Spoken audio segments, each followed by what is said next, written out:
அனைவருக்கும் வணக்கம். தெய்வீக பலன்கள் சேனல் சார்பாக தங்களை அன்புடன் வரவேற்கிறோம்.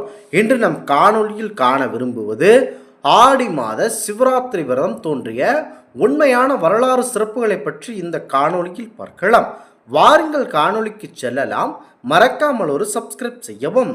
ஆம்பிகைக்கு உகந்தது நவராத்திரி விரதமாக அனுஷ்டிக்கப்படுகிறது. பாரம்போல் சிவபெருமானுக்கு பிடித்தது சிவராத்திரி விரதமாக அனுஷ்டிக்கப்படுகிறது. இரண்டுமே இரவோடு தொடர்புடைய மிகவும் சக்தி வாய்ந்த வழிபாடு தினங்களாகும்.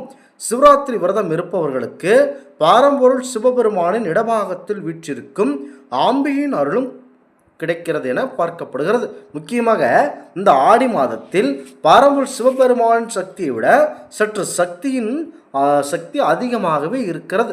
அந்த வகையில் இந்த சிவபெருமானை வழிபட்டால் ஆம்பிகையின் அருள் கண்டிப்பாக கிடைக்கும் என்பது ஐதீகம். பரம்பொருள் சிவபெருமான் அவர்கள் லிங்கத்தில் எழுந்தருளி அருள் புரிகின்ற நாளே சிவராத்திரி விரதமாகும். பிரம்மனும் பரம்பொருள் பெருமாளும் சிவனது அடிமுடிகளை தேடினர். அவர்கள் இருவருக்கும் எட்டாமல் அண்ணாமலையார் அருள் பெரும் ஜோதியாக காட்சி தந்த நாள் இந்த சிவராத்திரி நாளாகவே பார்க்கப்படுகிறது. மிக முக்கிய விரதங்களில் சிவராத்திரி விரதமும் ஒன்று. தேவர்களும் அசுரர்களும் அமிர்தம் வேண்டி திருப்பார்கடலை கடைந்தபோது அதிலிருந்து வாசுகி பாம்பால் ஆழகால விஷம் தோன்றியது. அந்த நஞ்சினை பாரம்பொருள் பெருமான் உண்டு உலகத்தை காத்து அருளினார். சதுர்த்தசி என்று தேவர்கள் சிவனை பூஜை செய்து அச்சித்து வழிபட்டனர். அந்த தினமே சிவராத்திரி தினமாகும். ஒரு காலத்தில் உலகம் அழிந்து யாவும் பரம்பொருள் சிவபெருமானிடம் அடங்கியது. அந்த நிலையில் எந்த ஒரு சூழ்நிலையிலும் அந்த இருளில் பார்வதி சிவபெருமானை ஆகமங்களில் கூறியபடி 4 காலம் வழிபட்டார்கள். அவ்வாறு அருளால் வழிபட்டதனால் நினைவாக தொடர்ந்து சிவராத்திரி விரதம் கொண்டாடப்படுகிறது. அதாவது பார்வதி சிவபெருமானை ஆகமங்களில் கூற்றுப்படி 4 காலமும் வழிபட்டார்கள். அவ்வாறு அவளால் வழிபட்டதனால்தான் அதன் நினைவாக தொடர்ந்து சிவராத்திரி விரதம் கொண்டாடப்படுகிறது.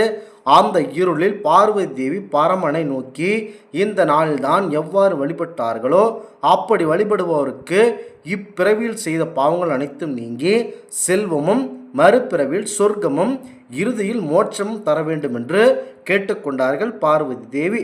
பரமசிவனும் அப்படியே ஆகட்டும் என அருள் கொடுத்தார்கள். அதன்படியே அன்று முதல் சிவராத்திரி விரதம் எவர் ஒருவர் முறையாக கடைபிடிக்கிறாரோ அவர் வாழ்க்கையில் அனைத்து விதமான செல்வ செழிப்புடன் வாழ்கிறார்கள் என்பது ஐதீகமாகும்.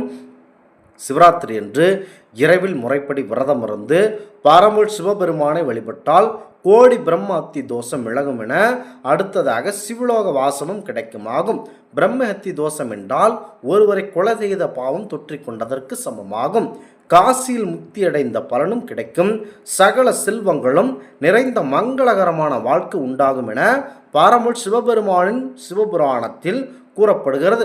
சிவராத்திரி நித்திய சிவராத்திரி, பஷ சிவராத்திரி, மாத சிவராத்திரி, யோக சிவராத்திரி, மகா சிவராத்திரி என 5 வகைப்படுகிறது.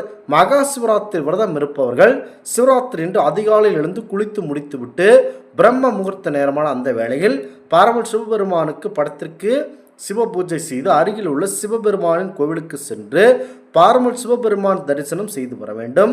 முக்கியமாக ஆடி மாதத்தில் இவ்வாறு செய்தால் சக்தியின் அருளும் உங்களுக்கு கூடுதலாக கிடைக்கும். முடியாதவர்கள் சிவபெருமானுடைய ஆலயத்திற்கு சென்று 4 காலங்களில் நடைபெறும் விசேஷ பூஜை அபிஷேகங்களை கண்டு கழிக்கலாம். பயிர் அடுத்ததாக உங்கள் தோட்டத்தில் இருக்கும் பயிர், பால், தயிர், நெய், தேன் போன்ற அபிஷேக பிரியனுக்கு தானமாக வழங்கலாம். அன்று முழுவதும் உபவாசம் இருக்க வேண்டும். 4 சாம பூஜைகளிலும் இரவு 11:30 மணிக்கு மேல் 1 மணிக்குள் நடைபெறும் சிவயோக பூஜையில், அதாவது அந்த 11:30 மணிக்கு மேல் 1 மணிக்குள் நடைபெறும் அந்த சிவ பூஜையே அகிலத்தில் தலை சிறந்த பூஜை என பார்க்கப்படுகிறது. இது லிங்கோத்பவர் காலமாகும். விசுவசு ரூப தரிசன நேரம். உருவமற்ற சிவன் உருவம் பெற்று லிங்கோத்பவ மூர்ச்சியாக லிங்கத்திலேயே அருள்பாலிப்பது இதன் முக்கிய சிறப்பாகும். பாரம்பொருள் பிரம்மாவும் விஷ்ணுவும் சிவபெருமானின் முடி அடிகளை காண முற்றிலும் தோற்றம் அப்போது புலனாகிறது. சிவ தரிசனம் கிடைக்கிறது. மும்மூர்த்திகளும் அங்கே தரிசனம் தருவதால் அவர்களின் பேரருள் பக்தர்களுக்கு கிடைக்கிறது. சிவராத்திரி தினத்தன்று முழு உபவாசத்தை கடைபிடித்ததனால் எம்பெருமான் அதாவது பரமல் சிவபெருமானை வாழ்நாள் முழுவதும் காப்பாற்றுவதுடன் மகிழ்ச்சியையும் வாழ்வில் முன்னேற்றத்தையும் அளிப்பார் என புராணங்களில் கூறப்படுகிறது. சிவராத்திரி என்று பூஜை வீட்டு செய்ய விரும்புபவர்கள் அதிகாலை நீராடி தூப தூப எண்ணங்கள் அடுத்ததாக தூய ஆடைகளை அணிந்து பகல் முழுவதும் நீங்கள் சிவபெருமானை நினைத்து தியானம் செய்ய வேண்டும். முக்கியமாக வீட்டில் ஒரு தூய்மையான இடத்தில் அல்லது பூஜை அறையில் சிவன் படத்தையோ அல்லது சிவலிங்கத்தையோ அலங்காரம் செய்து பிரதிஷ்டை செய்ய வேண்டும். இரவு 4 காலமும் பூஜை செய்ய வேண்டும். இரவு முழுவதும் கண் விழிக்க முடியாதவர்கள் குறைந்தபட்சம் லிங்கோத்பவர் காலத்தில் ஆவது கண்டிப்பாக கண் விழித்து காத்திருக்க வேண்டும்.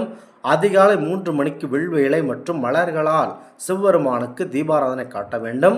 இடைப்பட்ட நேரத்தில் குடும்பத்துடன் அமர்ந்து சிவபெருமானுடைய நமச்சிவாய நமக என மந்திரத்தை சொல்லி வழிபட வேண்டும். சிவபெருமானுடைய அவர்களுடைய தொடர்பான பாடல்கள் சிவன் கதைகளை கேட்க வேண்டும்.